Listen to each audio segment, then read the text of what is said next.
পেটের খিদে যখন আর সহ্য হয় না, তখন মা বাবার কবরের পাশে বসে ডুকরে কেঁদে ওঠে সাগর।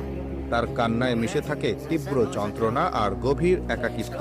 মনে হয় যেন মাটির নিচে শুয়ে থাকা বাবা মাকেই সে তার কষ্টের কথা জানাচ্ছে। বলছে, আমার খুব খিদে পেয়েছে, তোমরা কোথায়? এই কবরই যেন তার শেষ আশ্রয়, পৃথিবীর বুকে একমাত্র কথা বলার আর নালিশ করার জায়গা। এই দৃশ্য যে কারো হৃদয়কে নাড়া দিয়ে যাবে।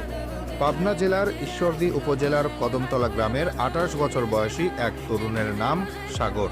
জন্ম থেকেই সে ডাউন সিনড্রোমে আক্রান্ত, যাকে আমরা সহজ কথায় মানসিক প্রতিবন্ধী হিসেবে চিনি। একসময় তার পৃথিবীটা ছিল বাবা মায়ের ভালোবাসায় পরিপূর্ণ। বাবা সুরজ ব্যাপারী ছিলেন একজন সাধারণ কাঁচামাল ব্যবসায়ী। মা ঝর্ণা খাতুন আর বাবাকে নিয়ে ছিল সাগরের ছোট্ট সুখের একটি সংসার। বাবা মায়ের আদরে তার কোনো কিছুর অভাব ছিল না। সারাদিন গ্রামের এদিক সেদিক